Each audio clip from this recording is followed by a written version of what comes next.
Hey, Rob here, and this episode of the Crooked Table podcast is sponsored by Audible. Audible has thousands of audiobooks you have to check out. For instance, on this episode, you'll hear Karen Peterson and I dig deep into Jojo Rabbit. But you can't fully appreciate Taika Waititi's Oscar-winning screenplay without the novel the movie is based on, Christine Leunens' Caging Skies. To check out that title and so much more, start your free 30-day trial today over at audibletrial.com/crooked table. That's audibletrial.com/crooked table. Now, on with the show. Welcome to the Crooked Table podcast, where we discuss the world of film from a fresh angle. And now your host, Robert Yanis Jr. Welcome to the Crooked Table podcast. This is Rob. On this show, we democratize the film criticism conversation by bringing on fans and critics alike to dig into their personal connection to a current or classic release. This episode, we're honored to welcome back to the show Karen Peterson. Welcome back to the podcast. Thank you so much. I'm glad to be back. So last time we talked about Bridget Jones's Diary, which is a completely different movie, kind of a comedy. I guess it's a testament to how broad the term comedy is, that we're going from sort of a romantic comedy modernized version of Pride and Prejudice to a anti-hate satire about Nazis and, with a lot of controversy kind of behind it, which we'll get into. So before we talk about Jojo Rabbit, which was, I think, both of our favorite movies of 2019. Definitely mine, yeah. Yeah. Tell people a little bit about, who you are, what you have going on, and then your connection to Taika Waititi.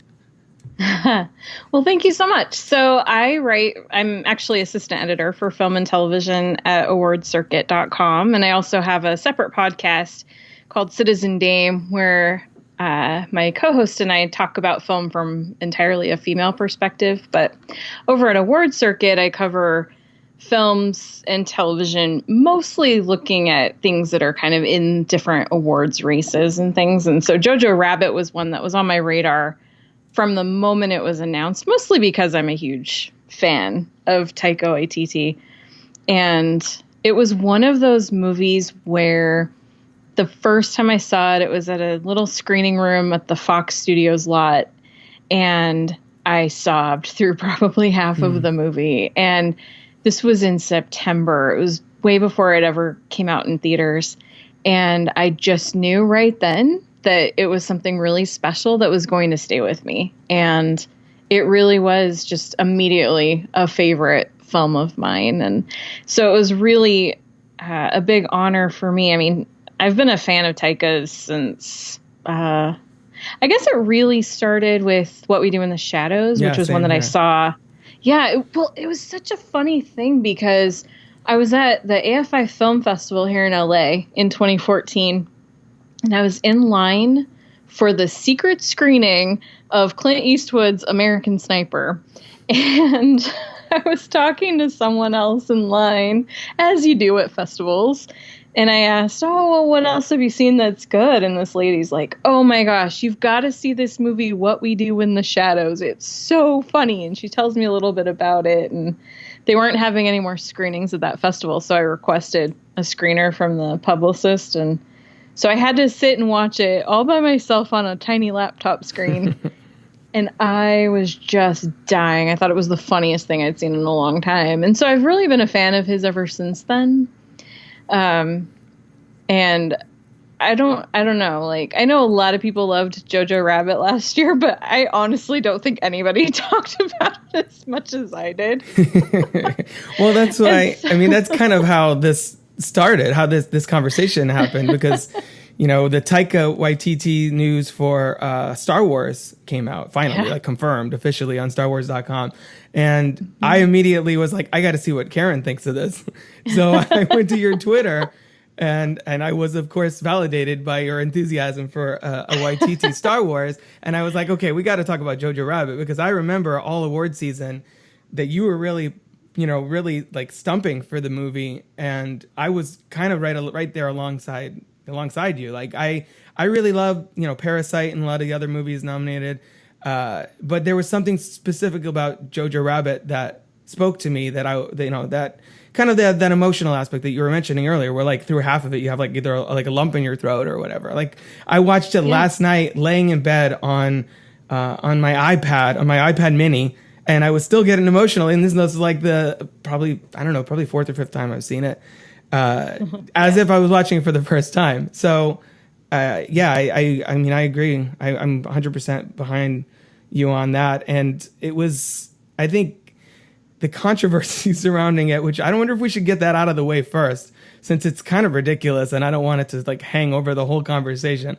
What are kind of your reactions when you heard that people were kind of, I guess getting it? Was anybody really offended by it, or is it just something that the internet manifested? What's kind of your take on that? Oh no, there were definitely people that were upset. And as I remember the reviews, some of the early reviews, like out of Toronto, that was where it made its debut. Mm-hmm. And I remember one of the Metacritic reviewers gave it a 0. And I read his review, and he was basically saying that it was just like a Marvel movie about Nazis. And it was... Because ScarJo and Sam Rockwell are in it, I guess? What was the other connection? Well, because it's like this pastel-colored movie, and it's funny. He said it was very lightweight. It didn't have a lot of depth to it. And I'm like, yeah, dude, you need to go watch this movie again. But reading that review, it was really clear that he just doesn't like Taika Waititi's films, which is totally fair. You know? I mean, there's a lot of directors that I don't necessarily like their work, but they have huge fan bases. They win awards. You know, I'm not going to name names. That's for a different time. Right. But yeah, and so it's like, okay, you don't like this director, fine. But can you really sit there and honestly say that this movie is so bad, it deserves 0 points? And that was really frustrating to see that happen. And then that just kind of launched this conversation with a lot of people where they're like, oh man, look at that terrible Metacritic score. And so, I mean, it got to the point I went in and I calculated if you took out the 0, like if you did Olympic rules and you took out the lowest and the highest score. Right. So I took out a 0 and I took out one of the 100s, and the average came out to like 80.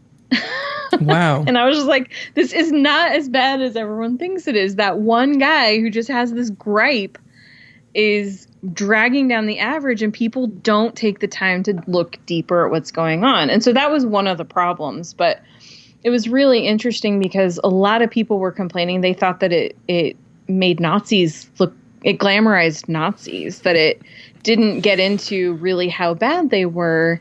Right. And to me, what was really the problem was that people were missing the point of the movie, which is very common with satire. Yeah. Oh, yeah.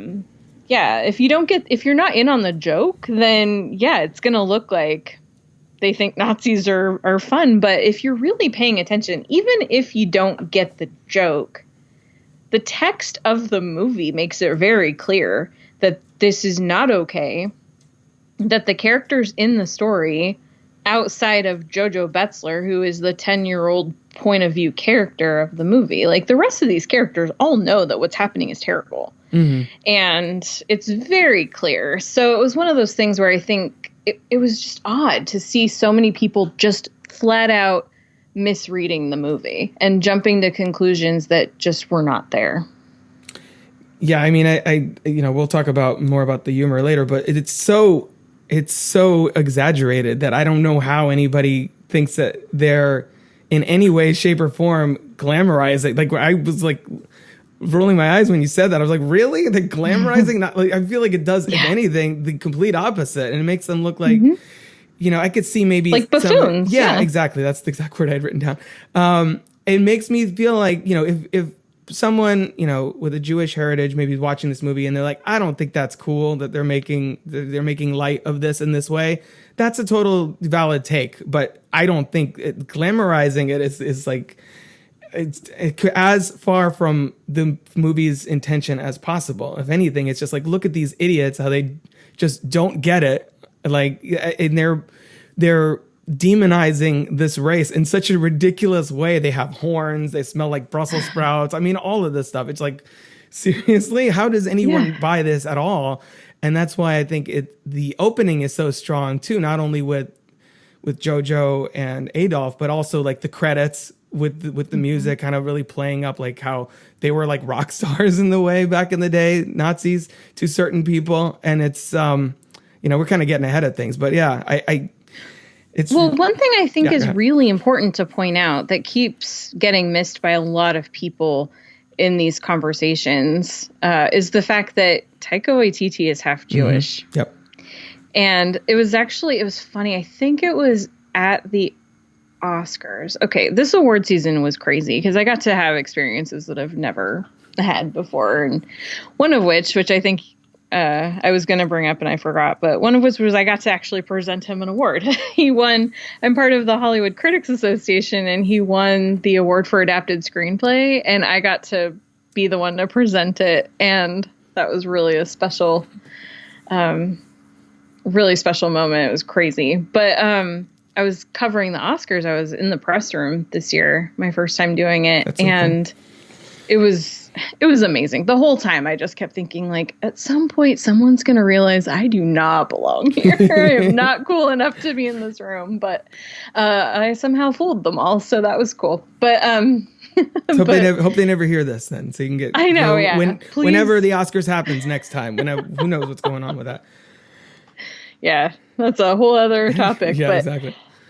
But I think it was during his backstage interview, someone asked him about the fact that he is half Jewish and how did people respond to him once, like, people who didn't like the movie and were making complaints, had anybody like changed their tone once they found out that he was half Jewish? And he said something about like, yeah, I think I should have put that on the poster made by a half Jewish director. From the half Jewish director of, whatever, Thor Ragnarok or whatever they put on this. Yeah, exactly. Yeah. And that's the thing. I think that just kind of got lost on people. It's like, first of all, he is not, like you said, he's not glamorizing any of this. But second of all, he never would because of his own background and his own family history. Right. And yeah. I also, you have to give him bonus points, not only for taking on this subject matter in such a bold way, but casting himself as Adolf Hitler on top of it. I mean, just, talk about commitment. It's just like, oh yeah, you don't believe in, this approach or this project. Well, I'm going to put myself so far on the line that I will don the contact lenses, the little mustache, and the uniform, and I will be Adolf Hitler in this, in this satirical look at Nazis, and we'll talk about all the parallels can draw to today's world and all of that. Yeah, it's really funny talking to some of the people from the crew, or even just listening to some of the actors talking about times where he'd be giving direction, still in costume. And he'd be kind of like, no, you need to do this or that. And then he'd step back and realize, like, oh, wait, I totally look like Adolf Hitler right now. I forgot about that. So. That's funny. Yeah. I think we're pretty much keyed up to just like kind of transition into a deeper dive of the movie. So I'm going to cue up a little bit of the trailer and then we will get into it. So here's a little bit of the trailer for Jojo Rabbit right now. Here's Marshal Jojo. You're our top man. Prepare to leave the house. Today you boys will be involved in such activities as war games, ambush techniques, and blowing stuff up. I don't think I can do this. Was? Of course you can. When I was your age, I had an imaginary friend. Got me in so much trouble. Kids, it's time to burn some books. You're growing up too fast. 10-year-olds shouldn't be celebrating war and talking politics. Heil Hitler. I wish more of our young boys had your blind fanaticism. Did you know Jews can read each other's minds? But how would you know if you saw one? They could look just like us. Hi. That was a little bit of the trailer for Jojo Rabbit from 2019, written and directed by Taika Waititi. So, Karen, you mentioned up front that you wanted to talk winner, about... Taika Waititi. That's true. That's true. You're ahead of me. You mentioned up front that you wanted to talk about the book, Caging Skies, that Jojo Rabbit is based on, that Waititi won the Oscar, as you mentioned, for his Best Adapted Screenplay, and sort of the differences there. So explain to listeners just how completely he rewrote this source material. Oh, man. Yeah, it's funny because I had seen the movie several times, and I just kept, every time it says, based on the novel Caging Skies by Christine Leunens. So finally I was just like, I've really got to read this book. I want to know how did she write this? Because I knew that it was different, but I didn't know how different. And so I started reading it, and from the very beginning of it, it's just like, wow, this is not even close to the same story. Basically, the character names are the same. And it's set in World War II. He's a part of Hitler's youth. That's pretty much where the similarities end. I mean, the novel is really about, basically Jojo is much older in the book. He's 17. The reason he is not able to go off to war is because of this injury that he sustained. So there's a little bit of a similarity there, but he lost his arm. He lost his hand. So he's unable to fight. He's not just, got a limp and some scars on his face. He's severely injured. And so he's stuck at home. He ends up in this obsession with Elsa and keeps her. Like, the war ends halfway through the book. And he keeps her locked up. So we're spoiling the movie, right? No, it's all good.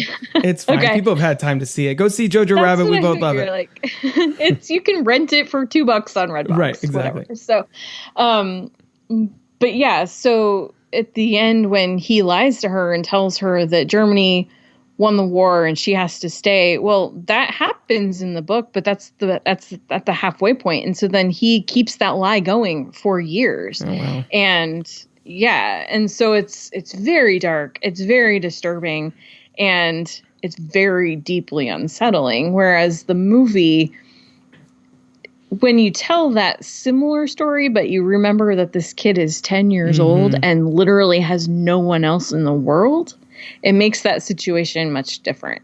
And at the Oscars, I got to ask Taika a question about adapting the book, and he was saying, because I asked him, like, because it's so dark and dramatic, and he's like, yeah, Christine Leunens knew I was incapable of making a drama. It had to be a comedy. And I was like, yeah, that makes sense.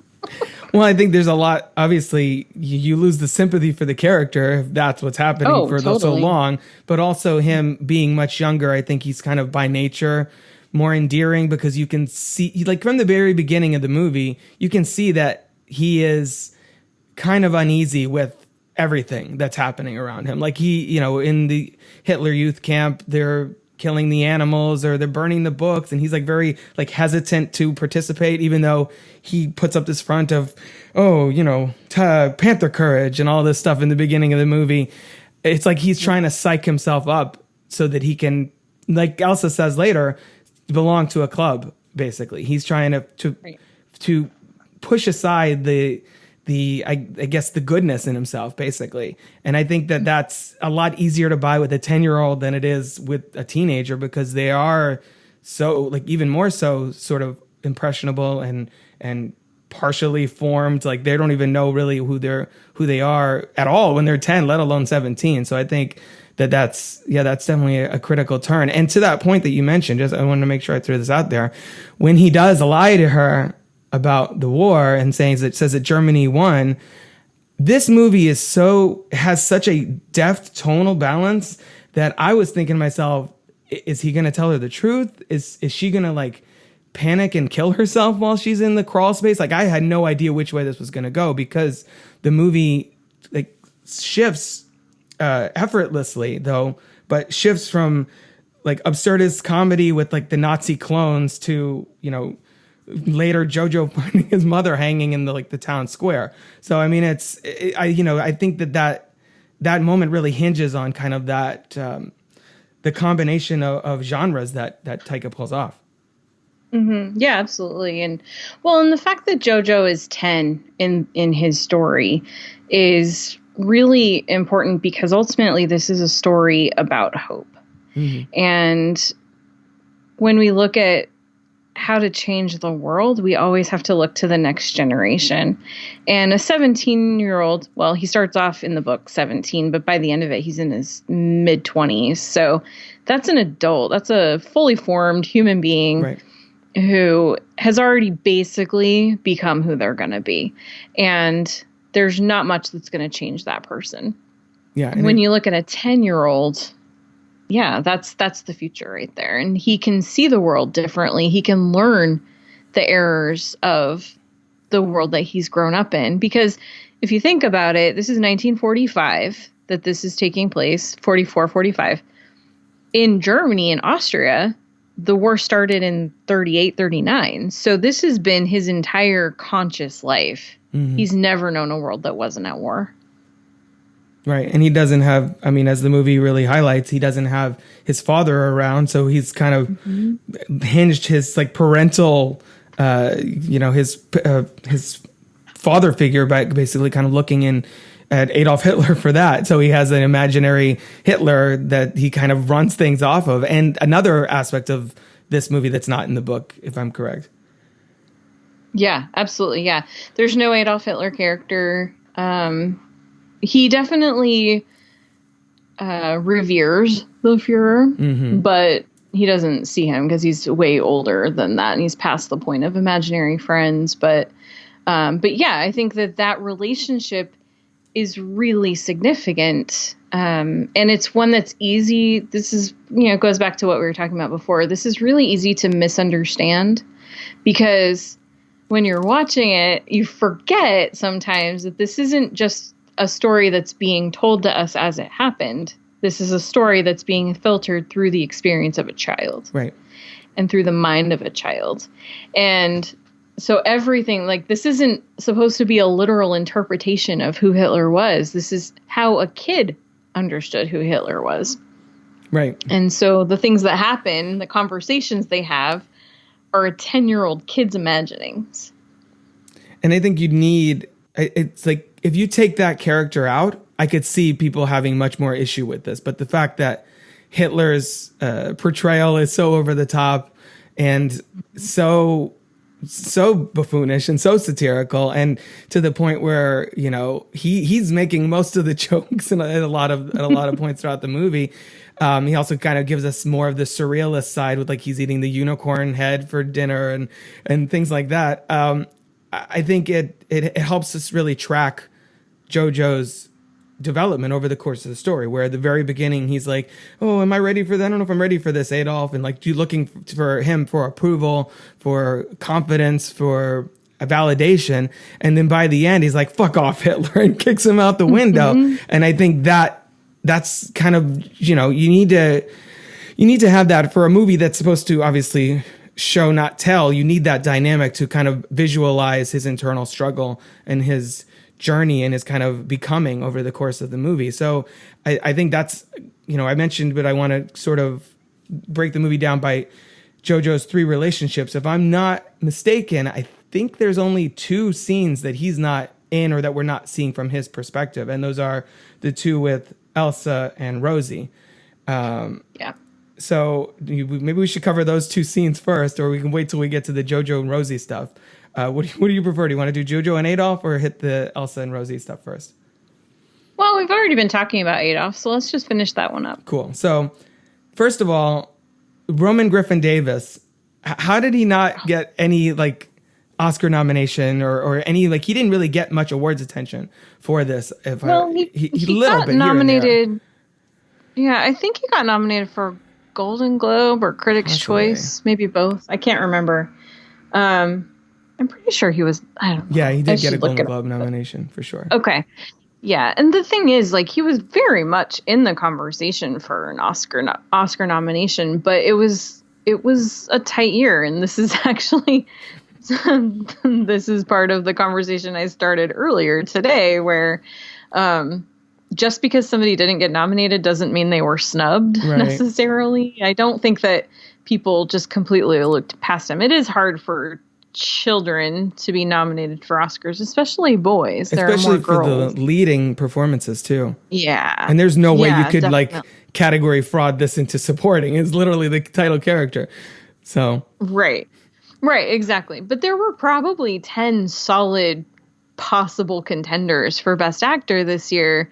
Any 5 out of those 10 would have made perfect sense, and Roman was one of those 10. So it's like, oh man, he's so great, and I would have loved to have seen it happen. But at the same time, it's like, well, but we got a really good lineup. Yeah, so yeah, he's amazing in this movie, and it's his first film too. So just right off the bat, I let's talk a little bit about, I guess, his performance and sort of that opening with Hitler. I think we kind of set some of that up. So what do you think makes this character, I guess we kind of talked about it already, but what do you think makes Jojo so empathetic, even when he's doing like terrible things in this movie, when he's like tearing Elsa down and things like that? I think the fact that it's informed by this imaginary relationship with Adolf, I think you really understand where he's coming from. And I love that we're so on board with this character and so invested in his perspective. Well, it helps that he's really freaking adorable. Mm-hmm, that's true. And you just want to protect him and keep him safe, and with his best friend Yorkie, who, oh man, shout out to Archie Yates too. Yeah, those two are just, I seriously still want some kind of movie where those two play younger versions of Nick Frost and Simon Pegg. I just don't know why that hasn't happened yet, but yeah, I mean, it's easy to root for the kid because he's really cute and sweet. Like, he just has that innocent sweetness about him, even when he's saying and doing terrible things. He's not really a brat. There's a couple moments where you start to see a little brattiness come out, but we've already seen enough of his sweetness that we understand, like, he's just kind of a kid having a bad day and he's having a little bit of a tantrum right now. But yeah, from the beginning, when we first meet him, giving himself a pep talk, and we've all been in that situation where we're really nervous about something that we're also really excited about, and you kind of have to psych yourself up for it. And then he goes, and it's hard, and there's scary things that he has to do, and there's mean kids picking on him. And, we're just right away in his corner because of that. So it's easy to stay with him throughout because you also understand where he's coming from when he does things like lie to Elsa, or when he gets mad at his mom for not telling him the truth, or, those kinds of things. You understand his perspective, and that really matters. And that's set up so beautifully right from the first scene. And the movie, I think, wisely spends, a while with just Jojo and Adolf. Like, you don't see his mother until, I don't know, 20 minutes in, something like that. Or obviously Elsa even comes after. So you're really just living in his headspace, and this is who he has to kind of keep him company for the most part. So that's his main influence, and that's obviously, sort of the reflection of his own kind of insecurities. And I love some of the things that Adolf, I wrote down some of the funny things that he does in here. He made the joke about, what is the one he says? Oh, and they're in the library is one of the things that I really loved. Where he's like, oh, yeah, we'll build books and we'll build a fake floor that falls through. She could fall into like spikes and bacon. And then he's like, libraries are dumb. And I'm like, wow, I really love the way that they're portraying Nazis in this. And I think that some of that humor just is, I don't know, too subtle for some people, I guess, even though it feels like it's pretty obvious to me. What do let's talk a little more about Waititi and his kind of genius parody of a megalomaniac, and how sadly it feels very relevant today. Yeah, it does, definitely. But I think what's genius about it, you already kind of mentioned it a little bit, but that's how he starts off at the beginning. You see this version of Adolf who is he's there cheering Jojo on, like, here's my perfect little supporter who loves me, and you can do it, man, you're great. And as time goes on, as the story goes, and as Jojo is learning and understanding more of the world and starting to question the things that he thought were good and right, you see that starting to crumble with Adolf. He becomes more pedantic. He becomes more childish. That scene where he's telling Jojo, like, get your shit together and grow up. And then he kicks the chair and spits in the soup, you know? It's like those little moments, they're really funny, but they're also really a good visual representation of Jojo starting to understand how ridiculous this line is. And by the end, when Adolf comes in and he's shot himself in the head and there's a bleeding head wound there, and he's freaking out and he's just begging for Jojo as one good supporter. Yeah. And it's really brilliant the way that it just goes, you know, on this descent from the beginning to the end.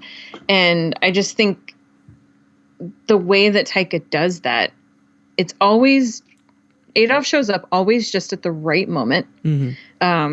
Either in a time where Jojo is, it's usually when he's feeling some sort of really emotional or conflict moment. Or starting to care about Elsa, but then also feeling like, wait, this is a Jewish girl. I should, you know, be, you know, keeping her at a distance. And then that's when I think he comes in. He's like, and Jojo's like, you know, she doesn't seem like a bad person, that kind of thing, trying to like rationalize it within himself. And I love all of that. And the little detail too, when he goes in and Hitler is laying in Jojo's bed. And then he's like, oh, yeah, you know. None of this should be weird. None of this should be weird. And I'm thinking to myself, all of this is weird. Everything in this whole storyline is, you know, especially is weird. The nonsense, the kind of like him ranting, and the way that Taika just does like this, you know, kind of his riffing on, you know, the old footage of Hitler, like giving out at a rally, just kind of yelling about, it's so good. The little details, it's such a hilarious portrayal, but also makes kind of a ballsy, unfortunately, ballsy political statement. Did you know, Karen? Did you know that Nazis are bad? I didn't know if... Really? Because I've been watching the news these last couple of years, and I thought they were mostly good. Which news channel? I guess it's just the detail. Definitely not that one, but but and you see that with Adolf, obviously, kind of unraveling, and you see that with Sam Rockwell as Captain K. So what do you think of his let's talk about Captain K. Yeah, because I know that was a big one that a lot of people were kind of pointing at, like, well, they're trying to humanize the Nazis and all of that, especially after Rockwell's similar kind of performance in Three Billboards, in kind of, you know, which was also accused of, well, you're humanizing this racist cop and that kind of thing. So what are your thoughts on Rockwell's performance here and how that character's sort of self-sacrifice kind of at the end? Yeah, well, okay. I want to say I do not think that the two characters are similar, and I do think that they were kind of humanizing in Three Billboards. But the thing is, if you really listen to his dialogue in Jojo Rabbit, it's very clear that he knows what they're fighting for and what they're doing is stupid. But he's at the point where he has not been able to live his own life according to what he wants. He's gay. He's a homosexual man who is not allowed to be a homosexual man in 1930s and 40s Germany. Someone I was talking to one day was like, oh, the homoeroticism between him and Alfie Allen. I'm like, are you stupid? They were gay. They were in a relationship, but they couldn't be in a relationship. Like, that was an important part of that character. And because of the things that he had done, the things that he saw, the things that his country was about, and the world that the person that he really truly was inside, he saw no other way than just, well, I'm just going to die gloriously. I'm going to go out in a blaze of glory. That's what he wanted from the moment we meet him at the Hitler Youth Weekend. He says it. Like, I can't, they won't let me go march into glorious death. Like, and as you go through the movie, he makes these comments and he talks about like there's a point where Jojo comes in and says, I have a question about Jews. And he's like, oh God, like what now? Like, I'm tired of talking about Jews, and, Right. And it's like, yeah, he's totally over this war. He knows it's stupid and wrong, but he can't do anything about it. Otherwise he'll be executed. And as much as he is prepared to die and is totally happy and willing to do that, he also doesn't want to just be shot in the street either. He has some element of self-preservation. There's a little bit of a parallel too, I think, maybe between him and Rosie, who they're both stuck in this shitty situation on opposite sides. And it's just the difference is that Rosie's trying to fight and he's just completely given up.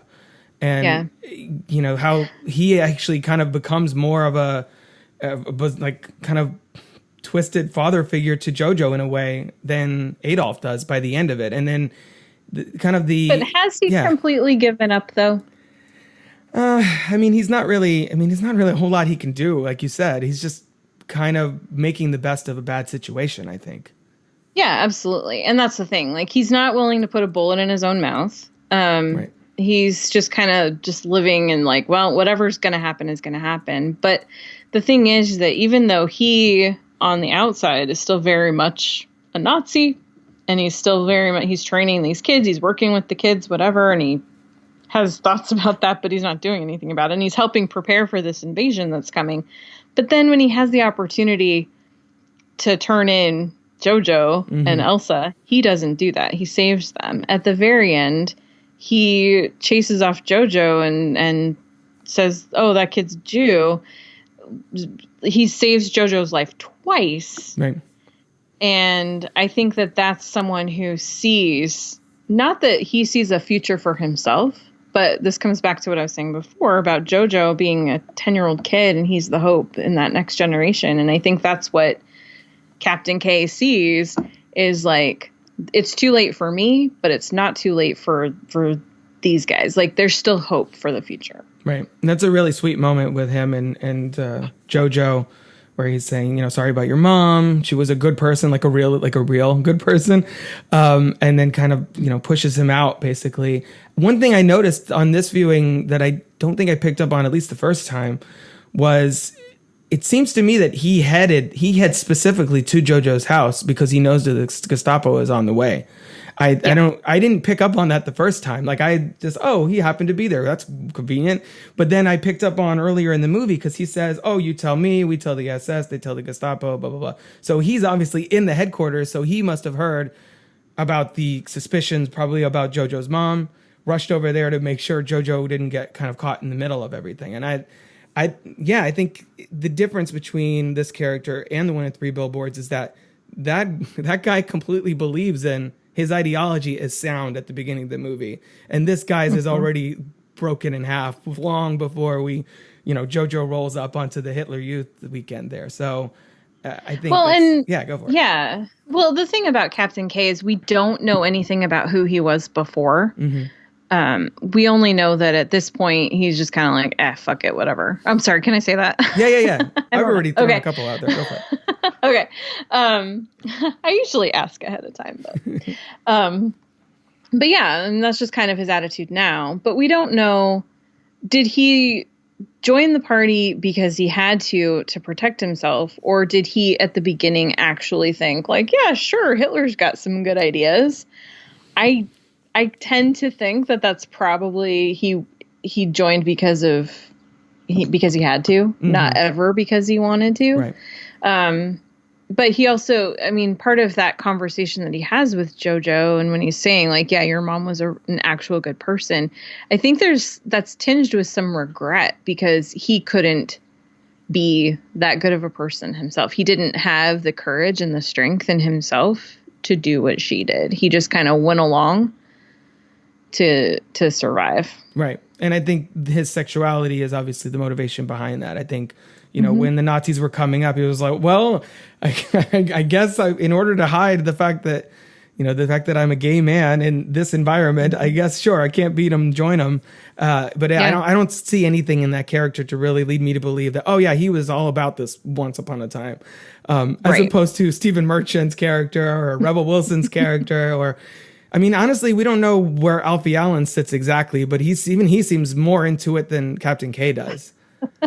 Even Rebel Wilson, though, it's like, I question that a little bit, just because, and that's the thing, it's like, she's definitely on board with it, but I don't know what her motivations are either, because like, she makes that comment about, I've given birth to 18 children for Germany. It's like, well, no, you haven't.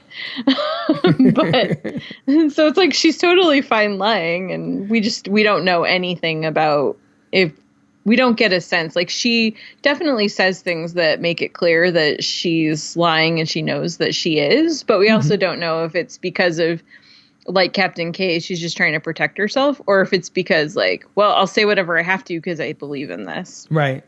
I guess we don't really know. Yeah. I guess my big thing pointing to with her is when the fighting goes down, Captain K finds a way to save Jojo, and she's just like, here, go wear this jacket and go make sure this, take this gun and just try and take it. So basically sending these little kids out to like suicide missions, essentially, with no, go give them a hug. Go give them a hug. God, which is so sick to be laughing about it. But. Yeah, those are the darkest. That's the darkest part of, like, the darkest joke is in the movie, I think, is that moment there where she's like, literally, go ahead and go say hi to the American soldiers. Welcome to Germany, basically. And here, go shoot anybody who looks different from us. Right. And that's what she tells Yorkie. And it's interesting to see that coming from a woman who's supposed to naturally be protective and maternal. And here she is sending these children off to their death. And I think that's a really interesting moment and a really interesting choice. Yeah, I think so too. She's the most unabashed of all the Nazi characters in this movie. Yeah. I really also like the moment where Jojo Rabbit gets his name and how that plays in later on when he sees the drawing of him looking at the rabbit cage and sort of trying to kind of question which version of the rabbit he is, I guess, what the Nazis say that he is, the cowardly little rabbit, or what his version of Adolf told him that he is, the brave, the brave rabbit who's out there hunting and all that stuff. And I think that I wanted to make sure I mentioned that moment while we're on the Hitler Youth thing, because I really love that. Not only like I said, the moment he gets the name, but just the way that it's kind of threaded throughout. Yeah. And just there's so much in that moment where it's like, that's part of what makes you really root for Jojo, because you're like, oh, he's just so sweet. Even though he thinks this is right and he thinks that in the moment he can do what he has to do, he can't even kill a rabbit because it's this innocent creature. Right. And I think that actually ties in really beautifully to this relationship with Elsa. Is like, he could go turn her in. And it's easy to say that the reason he doesn't is to protect himself and to protect his mom. But I think it's also partly just because when it comes down to it and he knows what will happen to everyone involved, he can't do it because he doesn't have it in him. He's too good in his heart. Right. Yeah. And he's just kind of fighting against that inner goodness. You get the whole scene with the grenade where he gets injured. And I love that the shock of that moment, one. And then I love the like POV montage of him in the hospital being dragged back and forth and everybody's reaction. Yorkie screaming and Hitler kind of like fainting. And then you get that moment of that, like, first moment of clarity in that little montage where it quiets down for a moment, where you hear Rosie entering in. And I think this is kind of the good transition to that relationship, because this is in a lot of ways the heart of the movie. And this storyline is, I think, where I get the most like emotional, just because, say what you will about Scarlett Johansson as a person and the roles that she's taken on. There's plenty of controversy with all of that. But she is so great in this movie. And she was actually in 3 movies that I loved last year with Avengers and Marriage Story. I'm like, how did ScarJo end up like with 3 movies in my top 10? I don't understand. But, where she just comes in as this beacon of light in this really dark and fucked up world, where she enters and she, you hear the first thing you hear her say is calling her my darling cub. And I don't know. What do you think about the introduction of that character? And then we'll get into that relationship, because it's hugely impactful, if not as much, if possibly more than his relationship with Elsa, to kind of the turn towards the end. Yeah. I mean, that first moment where we really get to see Jojo and his mother talking, and they have that conversation, and she talks about how she worries about him. And then they just very briefly mention his sister who has died. And it's so quickly passed over, and it almost it probably was the first 2 or 3 times that I watched it, I didn't catch that he was saying Inga Lion. I didn't know what he was saying. And that it was in reference to his sister, but you really get to know so much about Rosie in that moment, because even though you don't necessarily know right away what side she's on and what she's doing, you know that she is a mom who has lost a child already. She just almost lost her other one. The only other person she has left in the world. Who knows where her husband is? Supposedly he's still alive and hiding out and resisting, but he's probably dead, in all honesty. And it's just such a beautiful introduction to her character, and she's this ray of warmth and sunshine for him, and she is basically Jojo's entire world. And to see her not be this like stern German mother that you might be expecting, but instead to be this very positive, artistic, happy, light person, it's really beautiful. And when they get ready to go and they're going out, and he says, "Is it dangerous?" And she says, "Extremely." And it's like just this, she's got this very like, we can do this. We're good, and it's just so, she's such a champion for him. And I love that. And I love that this is the way that we get to meet her. Yeah. There's a lot of little moments. I did note the first real scene between the two of them with the Inga Lion, and just like the way she talks to him, and then she like kind of nuzzles up against him, and she is the goodness, the good side of Jojo sort of personified. And I think what makes her storyline so compelling is that she's resisting the war and she's fighting it that way, but she's really in her own home fighting a battle for her son's soul. She's trying to turn him away from there, or at least to keep the good side of himself alive long enough until the war can be over. Because at this point, as Captain K mentioned, they're already like, oh, even though we're not doing so great, apparently we're winning the war. It's already, Germany's not in the best position at this point already. So I think she is trying to save as many people as she can, obviously including Elsa, but also trying to keep her son tethered to the ground. I mean, there's that beautiful conversation with Elsa later where they're talking about, maybe we're all ghosts, she says now. And it's kind of like she's trying to keep her son from fading away the way that, like you said, the other 2 people in her family have already done. And it's really this, how much the Betzler household has suffered because of this war, and because of, in the last, I don't know if they say exactly how long it's been since Inga died, but it doesn't seem like it's been that long. Yeah, I think it's probably been about, it's been within the last 3 years, because she was 14 when that passport photo was taken. Yeah. And she would have been 17. So it's been somewhere in the last 3 years during the war, which is why nobody would really know that Inga died, because like nothing is normal anymore. But one of the things that I think is just heartbreaking about Rosie's story, and that you just really feel for her, is that she's in this very horrible predicament with her son. Like, the only way to protect her son is to let him be part of something that's so hateful and terrible that she is fighting against.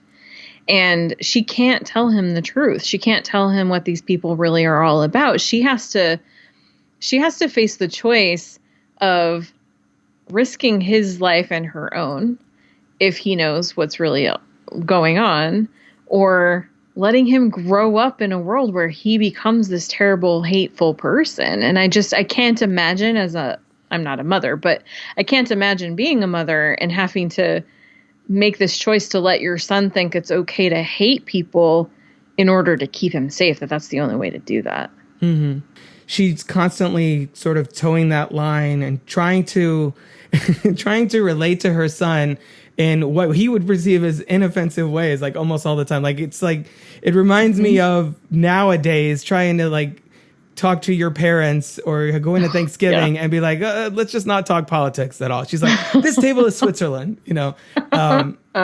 She's trying to, you know, teach him about life and teach him about, oh, you know, dancing is what you do, you know, dancing's for people who are free. And this is what it's like to be in love. And she has such a wry, sort of sarcastic sense of humor. Like, some of the things that she says are just so funny.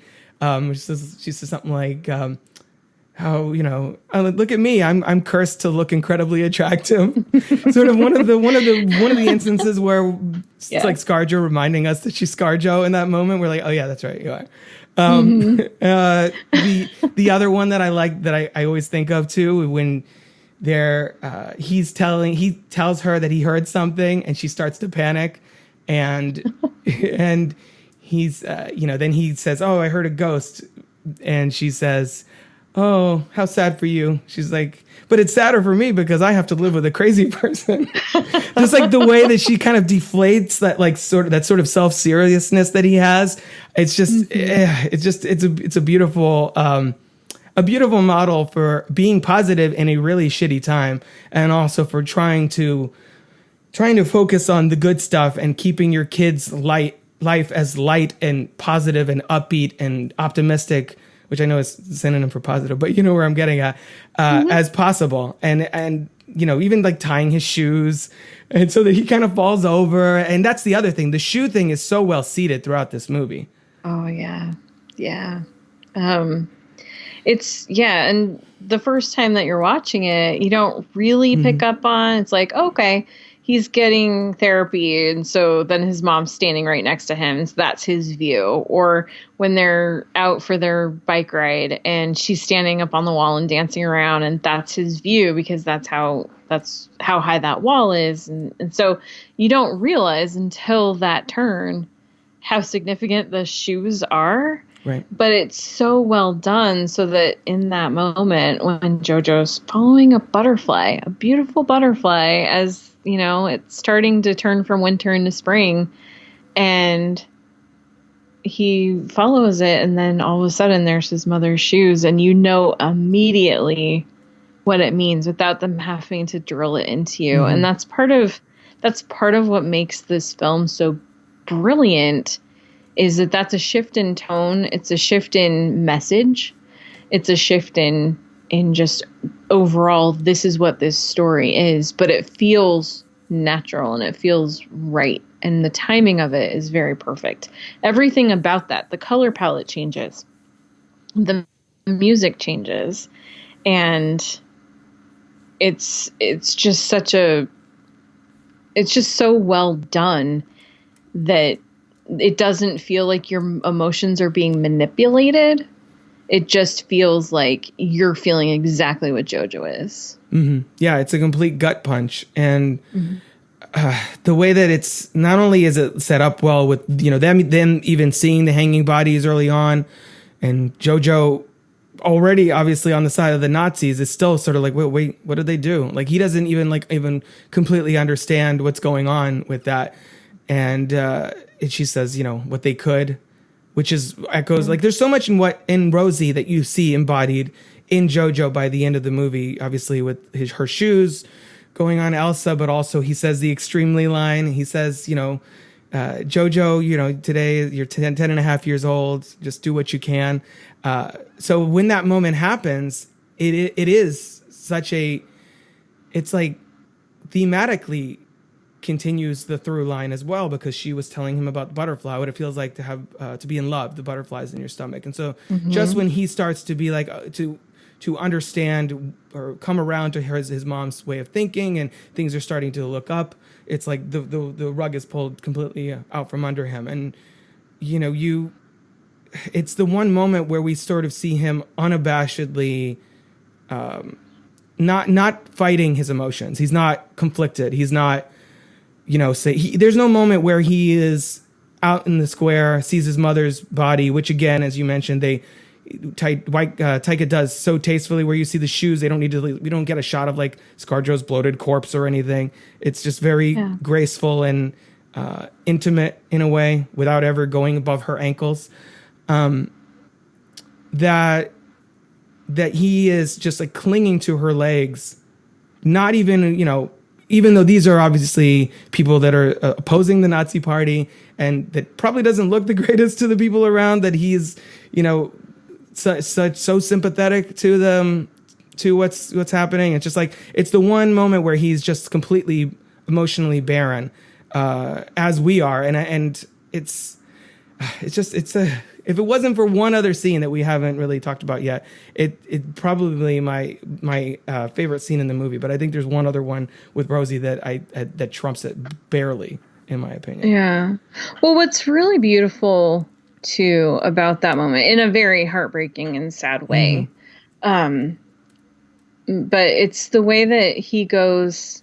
I mean, who knows how many hours he sat there, because there is that wide shot where he's sitting and he's just looking up at her, and it's heartbreaking. And I'm actually getting emotional again just thinking about it. But oh man, and how good is Roman in that scene? It blows my mind that this 10-year-old kid who had never been in a movie before was able to do and carry this emotional weight that he did. But then what's really even just takes that emotional moment to the next level is how, without any dialogue, it's just music, just score, it shows him at some point he got up and left and went home, and he just walks into Elsa's room, and without saying a word, he just walks up with his knife and stabs her in the shoulder. Right. And he doesn't have to tell her what happened. Elsa knows immediately what happened because of the way that he just crumbles to the floor. And it's just done so well, because whenever you can convey that kind of emotion and convey a very believable communication between two characters without having to say a word, and the audience knows what's happening, the characters know what's happening. I mean, that's just really brilliant filmmaking. Plus, he while he's still there, he ties his mother's shoes in the way that she was teaching him earlier. Which again is sort of like the movie demonstrating the lessons and the values that he's learned from her, sort of passing that, like symbolically passing that off. And then the buildings, the sort of quiet shots of the buildings surrounding, where the windows look like eyes. So it's just it silently just reiterates the fact that this is a public space. She's running around passing out, anti-Nazi paraphernalia, I guess. That it's inevitable that someone was going to see what was going on and kind of put two and two together, and sort of how the Nazi party has eyes everywhere. And I thought it was really, really kind of gentle and a lovely way to express that without having to resort to dialogue and just kind of blatantly putting it out there. Yeah, absolutely. And I mean, she was already on the radar of the party even before that. But yeah, I think that you make a really good point with those eyes, and I think that they serve two purposes. I think one is definitely, everything you do is being watched. There's nothing that's secret. And also just like, there's just this sense of this town as still being like this living thing. Like, the town hasn't died. Even though everything is going badly, there's still people there, and there's still something to fight for. I want to talk about what I alluded to earlier as my favorite Rosie scene, and that is the dinner sequence that I sort of mentioned already, where she comes in dancing because she's getting a sense that the war is on its last legs. the early part of that scene with the humor where she's chewing on the grapes, which I think is hilarious. And now I reference that sometimes. But then the emotional complexity that happens where we know that he knows about Elsa and that he knows that this food is meant to be for Elsa upstairs. And the way that it turns when she just kind of in a huff gets up and puts the kind of the soot beard on and plays both roles of herself and her husband in the dynamic with the child. We get a sense for what that family life was like. We get the complexity of her kind of knowing that perhaps she's going a little too far and kind of snapping at her son while she's in character, but then also kind of also peeling that back and revealing sort of the tender side of the family. And it just, you could see the conflict in her eyes when she's doing that, and she's going back and forth, and sort of it kind of evolves into her and her son dancing alone. And it's just, there's so much, I don't know, for some reason it's one of those, it's just such a pure, strangely life-affirming moment in this middle of this Nazi satire. Do you know what I mean? Yeah, totally. Well, and I love too, typical 10-year-old boy, like when she's pretending to be both parents and they're like being all kissy face and dancing, and he's sitting there like covering his eyes, like he's embarrassed of his mom right then, even though no one else is around to witness what's happening. Right. He's just like, oh gosh, mom, you're so embarrassing. And it's just like, yeah. It's just so cute and funny and sweet. And like you said, yeah, it's this beautiful moment of humanity and in the middle of something really terrible. And it's also interesting how Jojo, at 10 years old, he's the kid in this situation, but he knows more than he doesn't know more than his mom does, but he knows more than she knows that he does. Mm-hmm. And he's a lot more aware of what's really happening than she realizes. And I think that's part of what makes that conversation so interesting, is watching the sort of the chess between the two of them as they're both trying to not let the other one know what they know. Right. And it's just the layers of Rosie trying to keep it together and trying to do the best she can to parent her son in this environment. It's just like, it's there's so much going on in those performances in that moment. That scene always really stands out to me, other than obviously the, her body being discovered later on.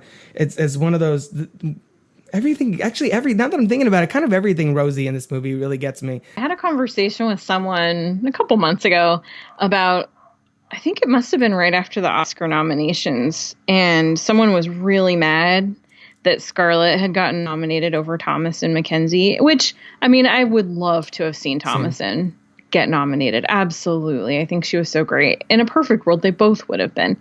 But they were like, Scarlett's hardly even in it, and she doesn't have that important of a role. It's just because of her name. And I was just like, whoa. How many times have you seen the movie? Once? Okay, go do me a favor. Go watch it again. And then come back and tell me what you think. And he came back and he's just like, wow, you were right. I just didn't realize how much of an impact she has and how important her role is. And I was like, yeah, no, she's really significant to the story. Even when she's not there, her presence is felt. Mm-hmm. And in the scenes where she is there, she makes such a huge, important mark. And I mean, I think the two scenes that you've talked about as being your favorites are really beautiful, and I love them both as well.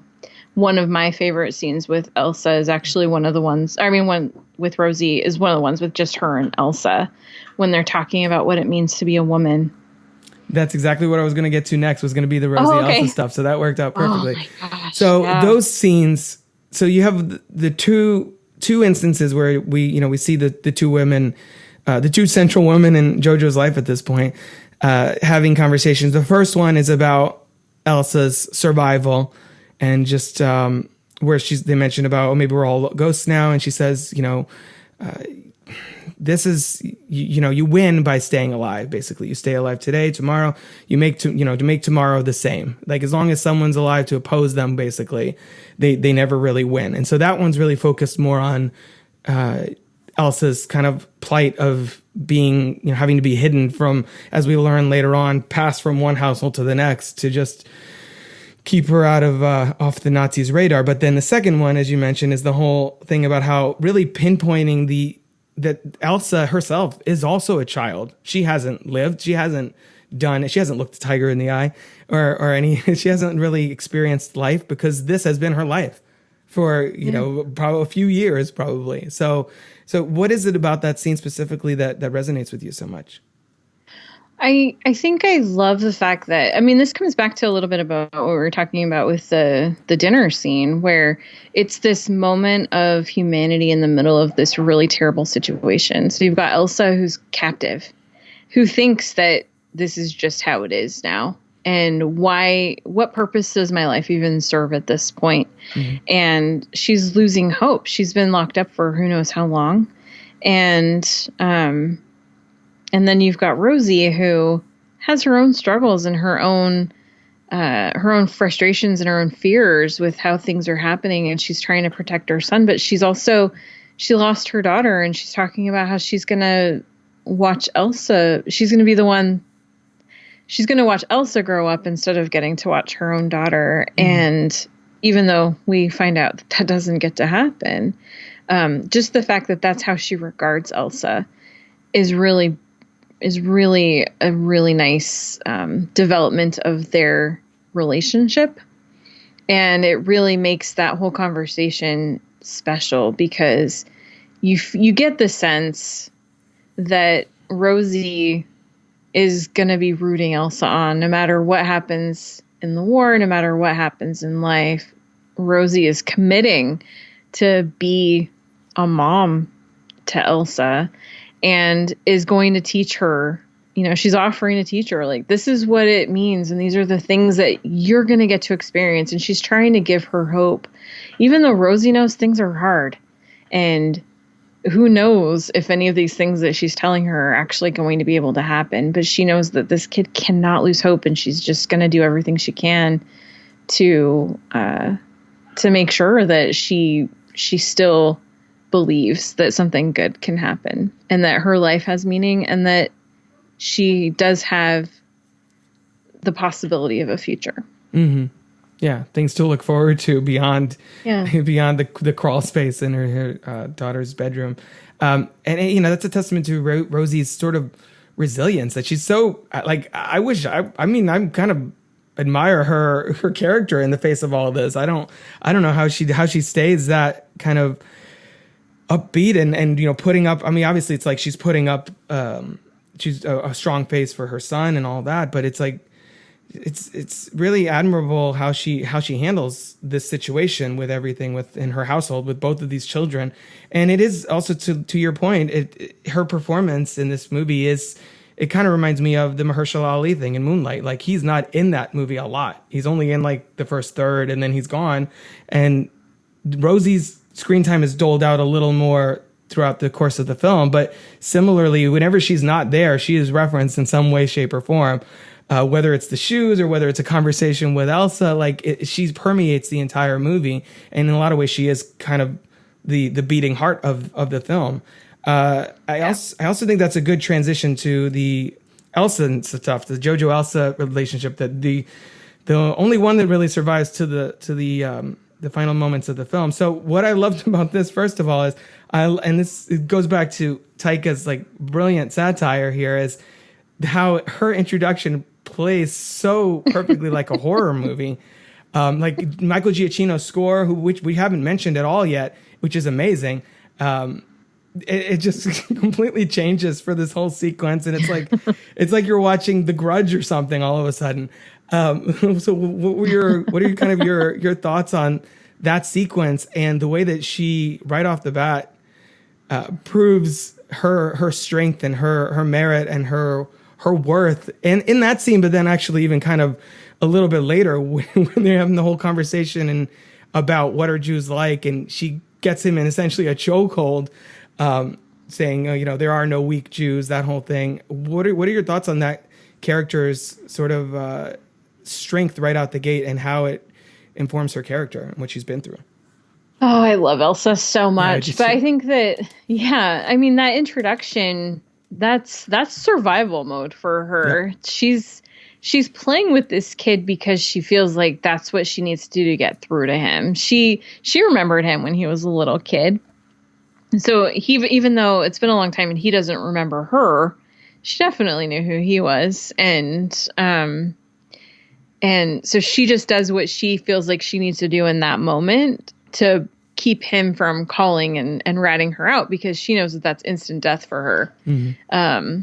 If he's able to do it. And it's a very funny introduction, but it's also very serious. And that's the thing, is so much of what happens in their interactions and so much of their conversations, it's really funny. But if you look at what's actually happening and the subtext of the situation, there's so much seriousness and so much drama underlying it. And it's the layers are great. And I think you really especially see that with Elsa, maybe more than any other character.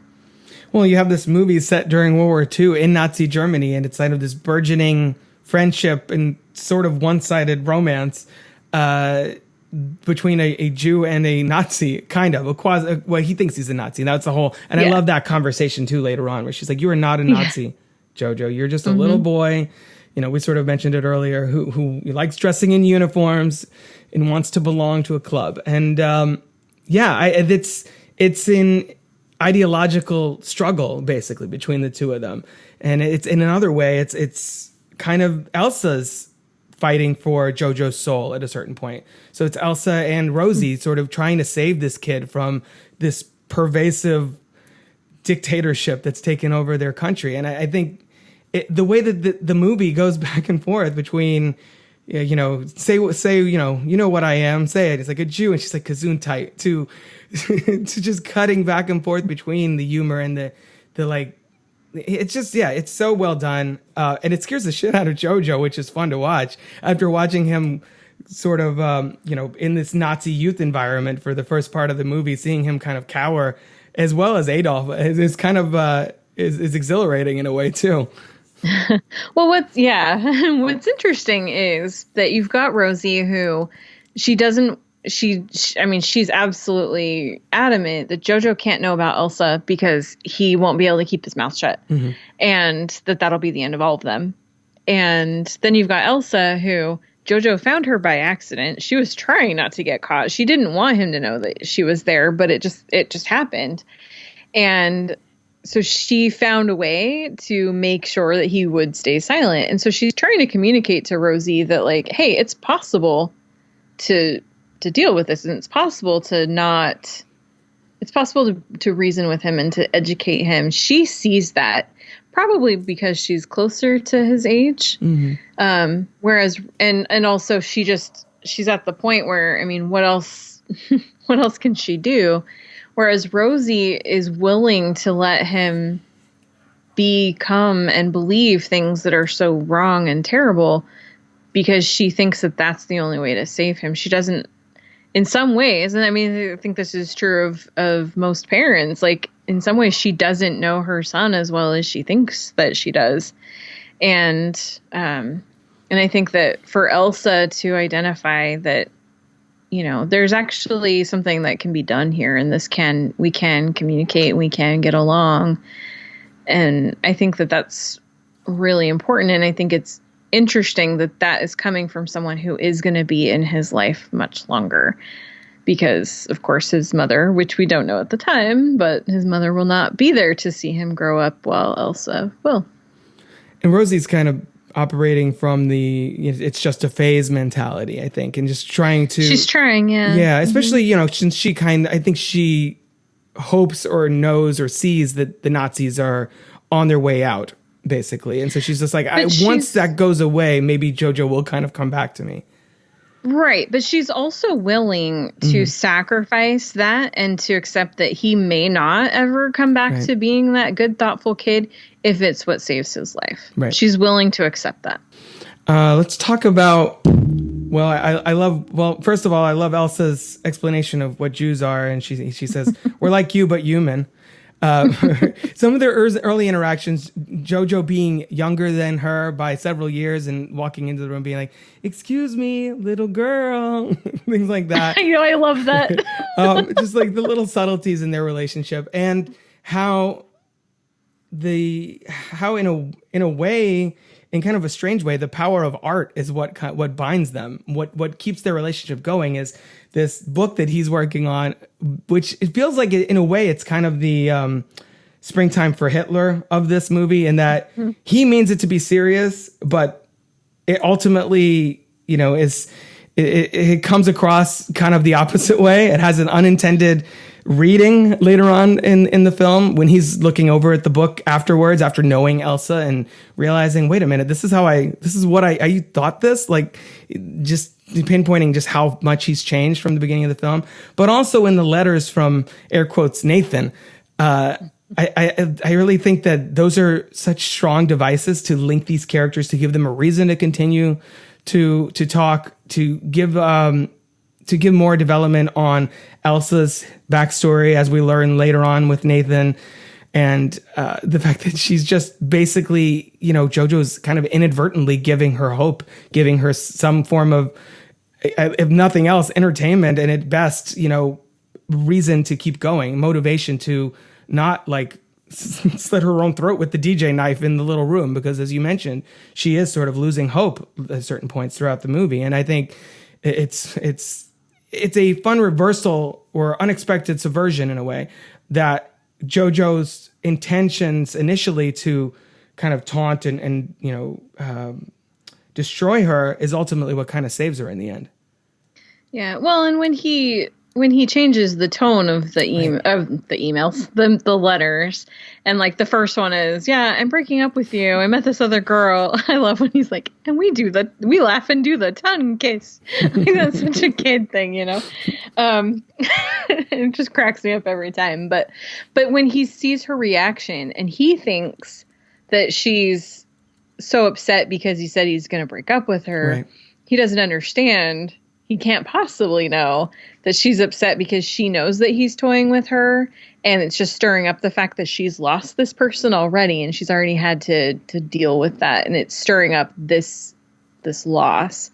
And so then when he goes back and he's like, "Oh, never mind," and she sees this as, like, Jojo thinks that he's giving her hope because of Nathan, but she sees this hope of, like, we're developing a friendship here, right, and this isn't going to have to be a terrible situation.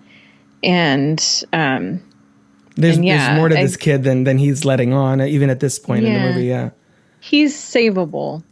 There's still hope for him, and that's, again, I've said that before, but that's ultimately what this movie comes down to, is hope. Yeah, and it's also that moment when she's crying after the first letter. It's not only like, I think it's also reminding her of what she's lost, but it's also, maybe she was toying with this 10-year-old kid because she's like, he can't possibly really believe in this. He's a child. He's not capable of this kind of, and then he whips out this like level of, in his mind, cruelty to really try and, like, what can I do to crush this girl? He's like, oh, yeah, that's right. Well, and Adolf's even egging him on. Right, like, exactly. Oh, yeah, if she had a heart, this would break it clean in two. Right, exactly.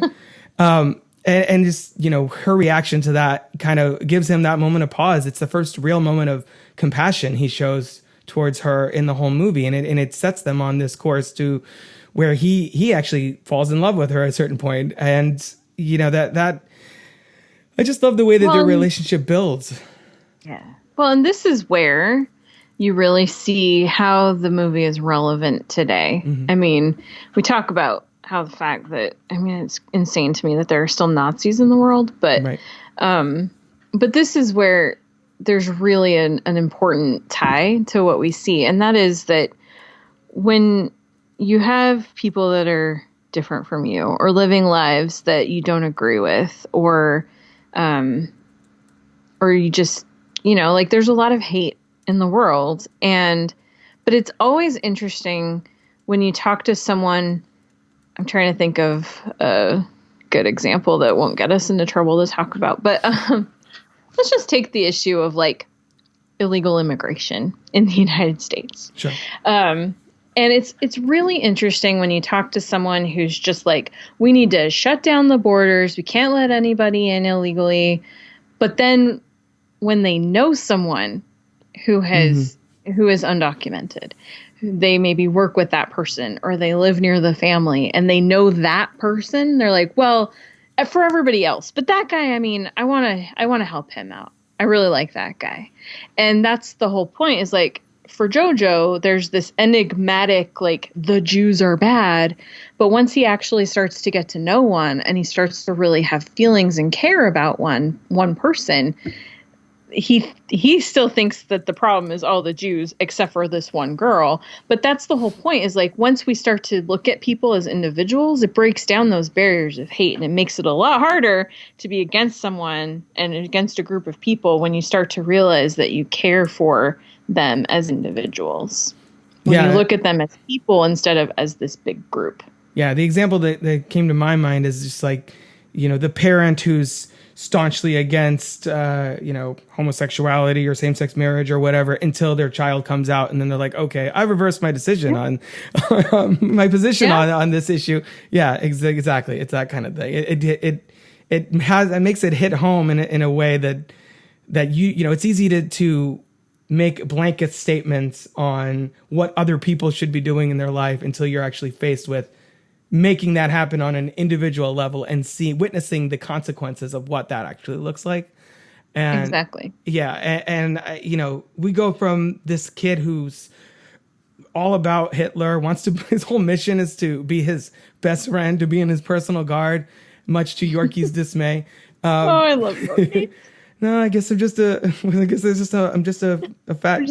kid in a fat kid's body. Yeah. It's so great. Where he starts to have like romantic feelings for her, where she's like, "Oh, you want me to kiss you?" That kind of thing. And when she realizes how dirty she looks, which I think is the real, no pun intended, watershed moment for Jojo and his views on Jews. He actually lets her bathe in their bathtub that his mom was in earlier, and get dressed. And like, this person that he was like, "You're a beast. You belong over there in the corner. I'm going to I'm writing a book about how monstrous you are." And now it's like, no, you deserve to be treated like a person. Go ahead and take a bath, not feel like you're, a disgusting creature shoved in a closet, basically. And I think that's a huge moment for him and his relationship with Elsa.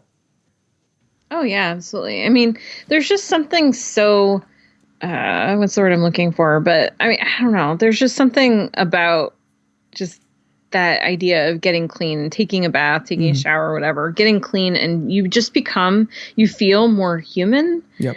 When you've had that experience. Like, I've been out camping where I didn't shower for a week or whatever, and you start to feel just like gross and you don't want to be around yourself. Right. And so for him to give her that and to recognize that was something that would be really important for her was you're right. I mean, that was a really important moment in their relationship. And then of course that leads into, I would say, the most terrifying moment of the entire movie, when the SS shows up.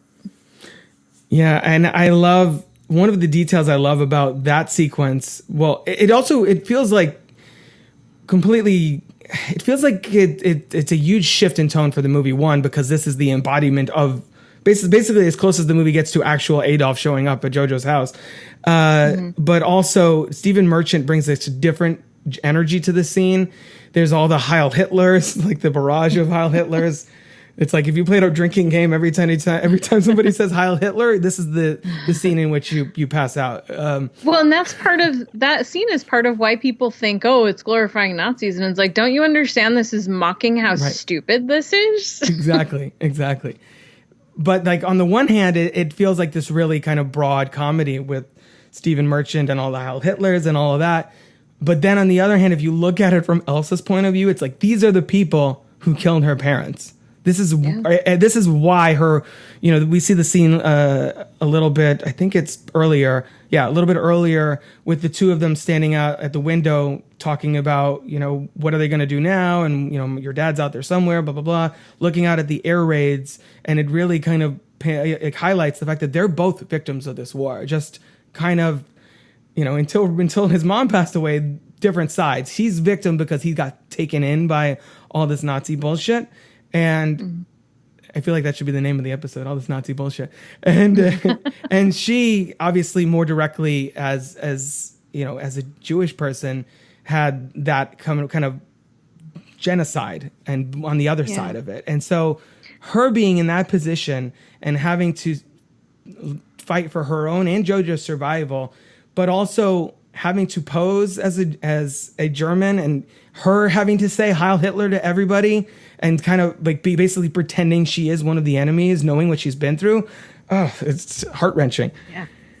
Yeah. Well, in that scene too, I mean, that comes before anything really bad has happened. We know that there's a war going on. We know that Nazis are bad. We know that just because we understand history and we know what happened and we've read the Diary of Anne Frank, we know that, like, sure, if someone shows up and catches Elsa, that's going to be a problem. But it hasn't happened. And there hasn't been anything actually bad that has happened in the movie up until that point. And that's where the real danger finally hits home for Jojo, because it's now literally at his front door when those guys show up at his house and they start searching, and he's terrified that they're going to find Elsa and that everything's going to be over and it's going to be the end of all of them. He believes, I mean, they wouldn't have killed him. He's a kid, but he doesn't know that. And so he's absolutely terrified because for the first time he has to confront the real issue and the real danger behind what he has been supporting. And that's when he really understands that this is bad, that what he has been believing in all this time and what he believed 100% was the right way to go is actually not. Right. The stakes in that moment. The stakes become personal, basically. And as you said, it is the jumping off point for Rosie's death, for the conclusion of the war, and the whole end sequence where basically, as we were saying earlier, where what is it, Fraulein Braun just like sending kids out there, where all hell is breaking loose and the Nazis are sort of just floundering to it's well, basically it's to quote Yorkie, it's definitely not a good time to be a Nazi, which what a great line. And again, as we were saying about Nazis today,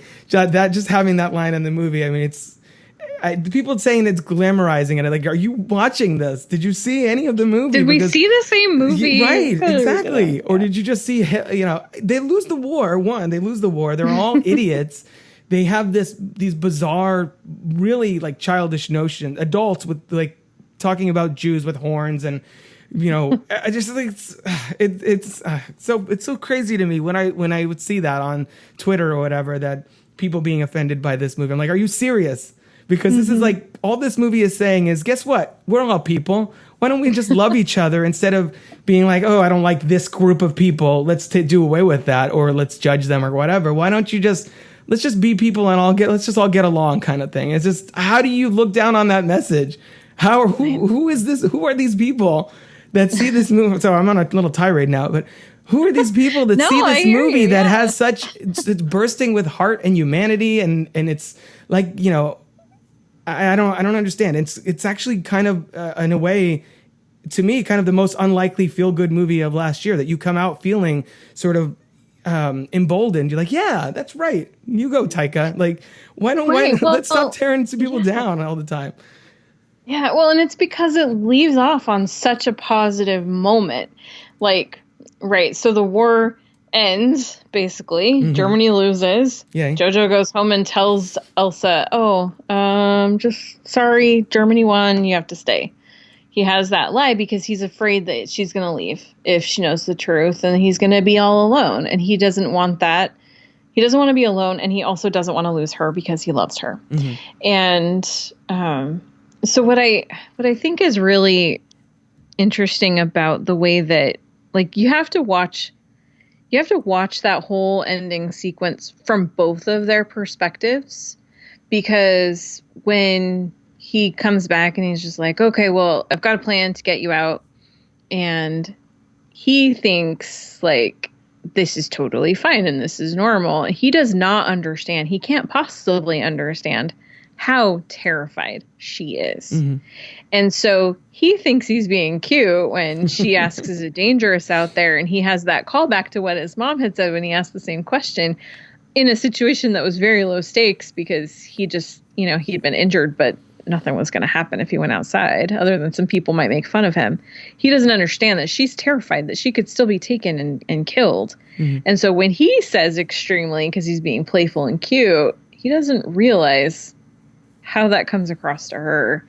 And so it's like, if you watch that scene and really look at both of their perspectives on it, it really is just like, oh my gosh, I would smack him too. Mm-hmm. I was even thinking that when she steps out there, I'm like, you better hit him across the head or something. He deserves to be smacked across the face. Yes, absolutely. As he admits, he's like, I probably deserve that. But to back it up a second, like even, before he takes her outside like that, and he's like, I have a plan. Him saying to her, obviously lying, that Germany won the war, it's such a beautiful moment because the way this story starts, that's all he wants in the world. And now he's saying it like so mournfully, just like, and out of desperation for fear of losing Elsa, that it's like, it's actually the worst thing he could possibly hear himself say, that Germany won the war in that situation. And I think that it's such a great way to highlight how Jojo's been, transformed through this whole experience. I mean, obviously the death of your mother will do that to you, but just in general, I feel like it's a great way of giving him, be careful what you wish for kind of moment where he gets what he thought he wanted, and he realizes again, he sees it in action and he realizes this is not what I want at all. So I just love that moment. And another really brilliant moment from Roman Griffin Davis, who is just, he has so many of them throughout the film, but just, you're absolutely right. That mournful look where his eyes are kind of filling up with tears as he says it. And he knows that it's terrible that he's saying it, but he does not know what else to do. He's completely at a loss. He doesn't have anyone he can go to for advice right now. Mm-hmm. And he just is so emotional. And it's just really, really beautifully played by Roman. Yeah. It's one of my favorite moments, I think, for Jojo as a character. And then, of course, they step outside. As Rosie sort of seeded earlier in the movie, dancing is for people who are free. So they start to dance inexplicably to David Bowie. So my question for you, Karen, is why is Bowie so perfect for this moment, considering it's anachronistic as is a lot of the music, but what is it about Heroes that makes it so perfect for that moment?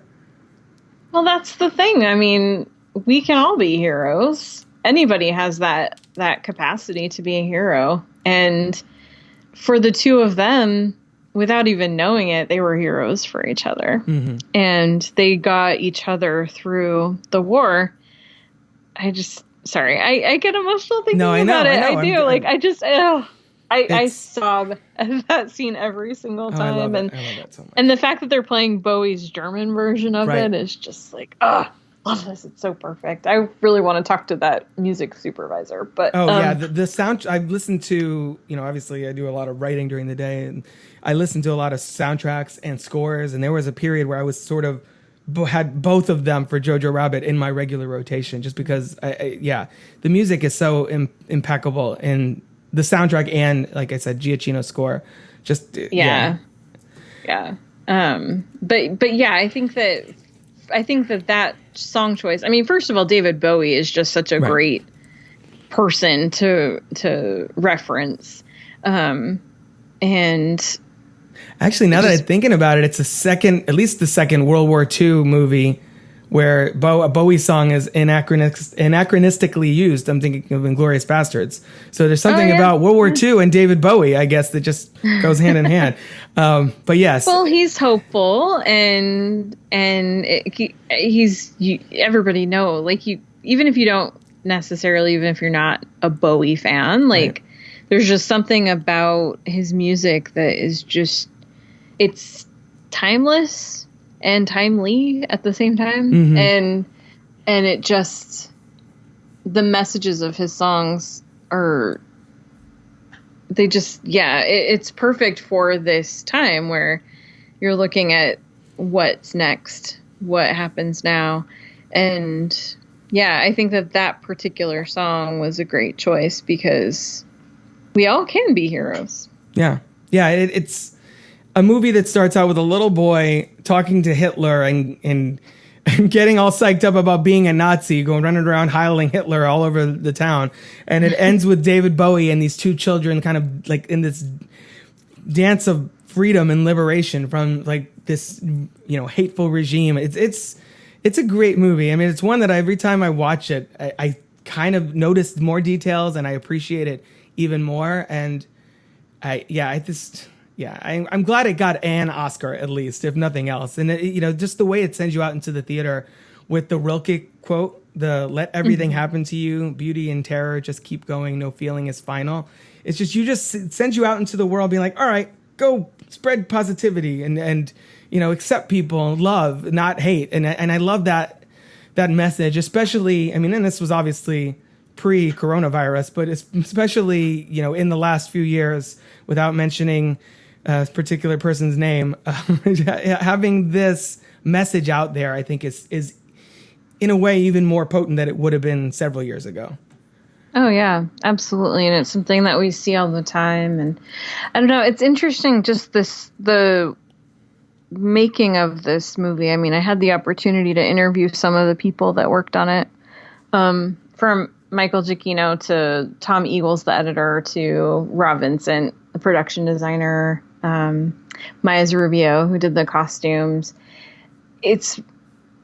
I mean, in what I do, I have the opportunity to talk to a lot of people that make movies, and obviously they're enthusiastic about their work and they're happy to talk about the things that they do. But I've never talked to a group of department heads for a film that were so over the moon in love with the movie that we were talking about, and that had nothing but just amazing, wonderful things to say about the production, about the director. I mean, nobody says negative things in these types of interviews, right, but just the way that people talked about it, it just sounded like the most magical place in the world to be on that set every day.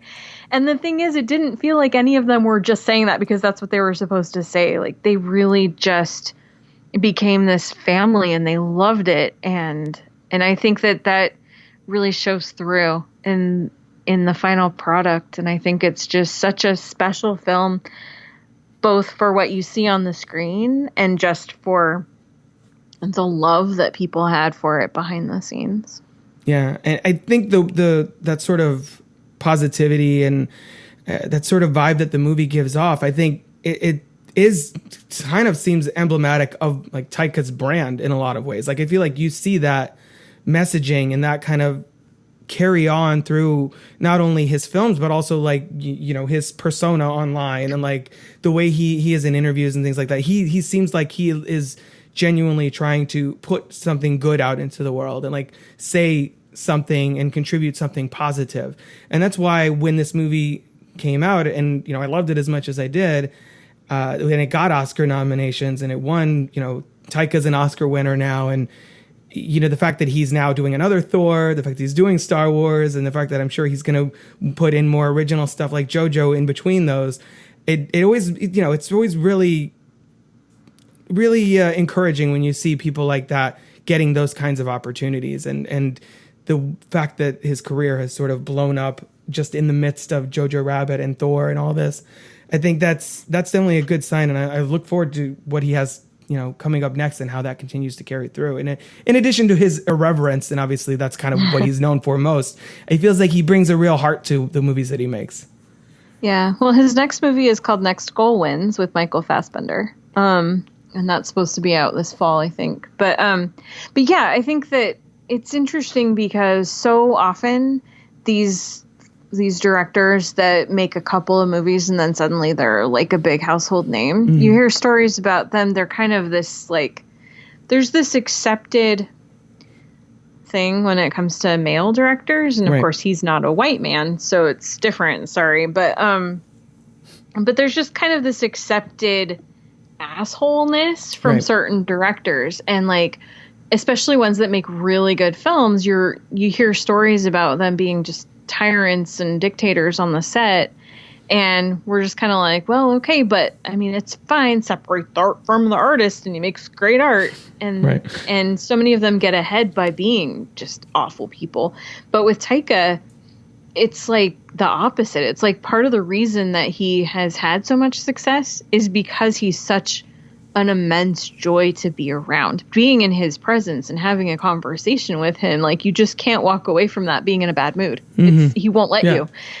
And it's like he just has this magic about him, and he just kind of casts spells on people, and he's had this success. I mean, I honestly think, I haven't seen any tests to prove it, but I honestly do believe that he would test at a genius level. The quality and the things that he puts into his films and the level of thought and detail that go into them, that is like, you don't notice it on the second and third and fourth viewings even. And it's like, it's pretty amazing. But then when you couple that with the fact that he's just a genuinely nice person that really loves people, it's just incredible. Like, people like him just don't exist, you know?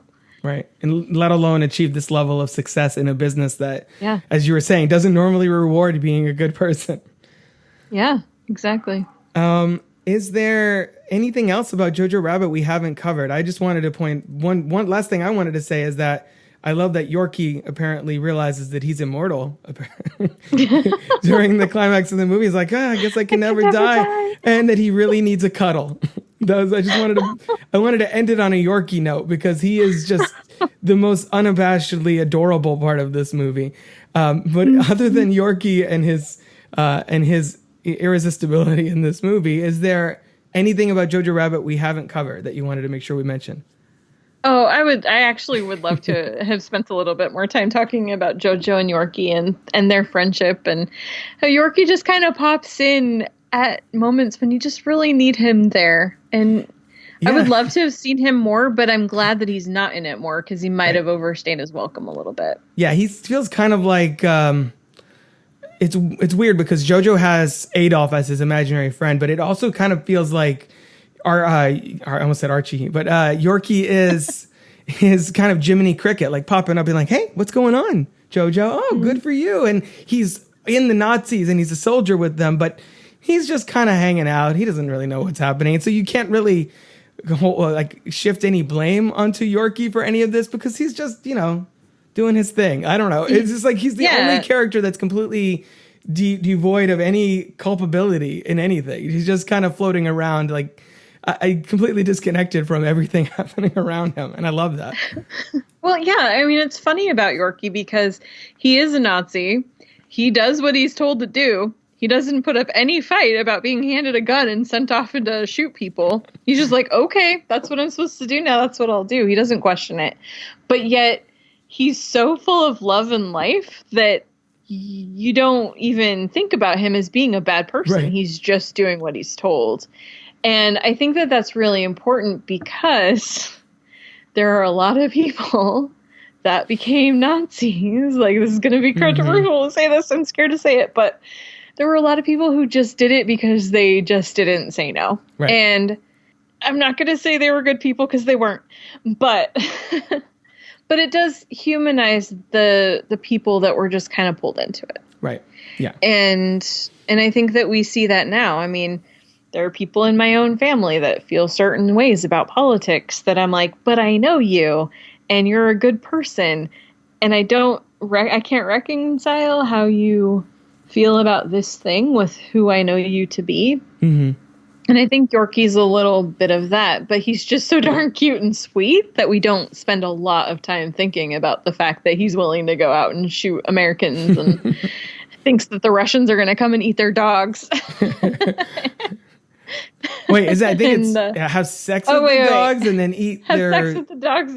I don't remember, but yeah. Eat the babies? Something like that. It's some, Eat our it's babies some, and it's yeah. disturbing either way, but it's like extra disturbing in the order that he says it. Yeah.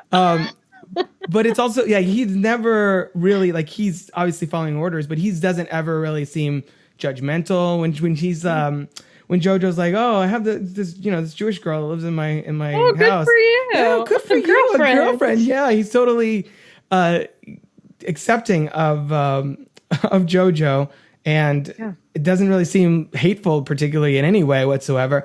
But the movie also does a really good job early on of establishing why kids would be drawn into this, for lack of a better term, cult that the Nazi regime was sort of enticing them with. It's an adventure and you get to feel empowered, and you could see why. It's basically them. It's basically an entire government telling you you're special, basically. So of course, if you're a little kid and you're feeling insecure, you're feeling lost or whatever, and these people come to you and they're like, hey, don't you know you're 100% Aryan? You're 1,000 more advanced than any other race. And we're going to recruit you and we're going to do all this stuff in service of Germany. And you get you all hyped up. Let's go burn some books. It's easy to see how even kids like Jojo, like Yorkie, with good hearts, who in their right minds wouldn't be doing that or participating in those kinds of activities, how they would sort of fall under that spell, I guess. Mm-hmm. Yeah, absolutely. And then they're there to support each other, but neither of them is going to tell the other one, like, hey, this doesn't seem like the right thing, Yeah. But then Yorkie is kind of a little bit of that voice when he's just like, well, we've got bigger issues right now than the fact that there's a Jewish girl living in your house, right? And well, he's the one that informs Jojo that Hitler's gone, and apparently he's been doing really bad stuff and not telling us all about it. Yeah, God, so great. Well, and it's funny, like Yorkie he's just so go with the flow, but he's really tuned into what's happening. Yeah. Jojo is not. Yeah, exactly. So, Karen Peterson, if there's nothing else, can you tell people where they can find you on social media?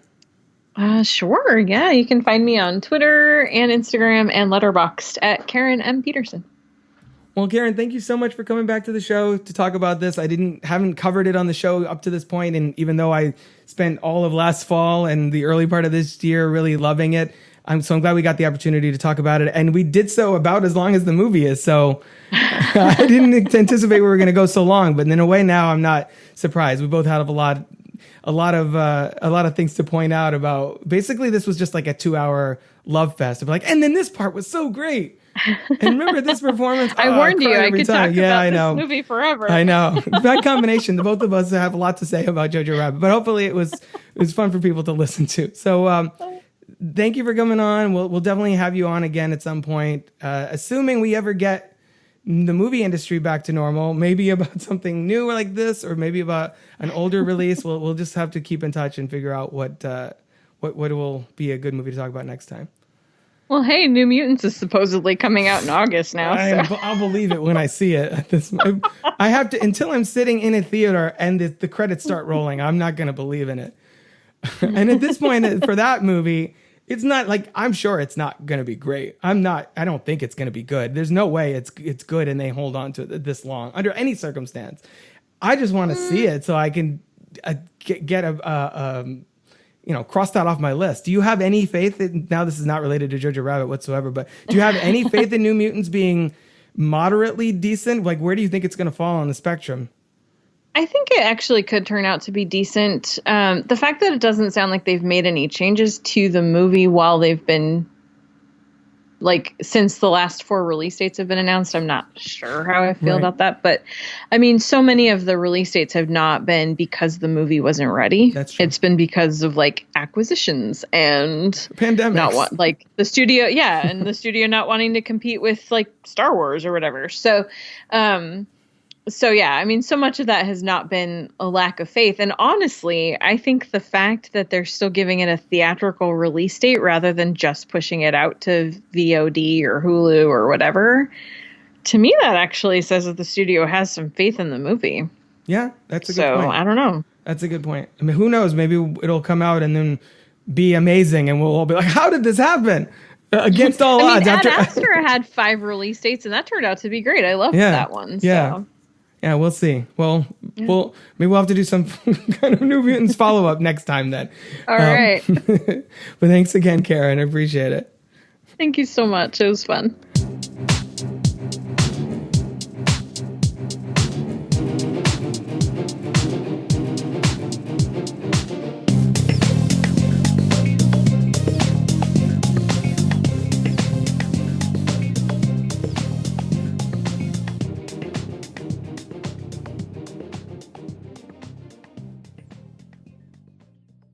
This has been a production of crookedtable.com.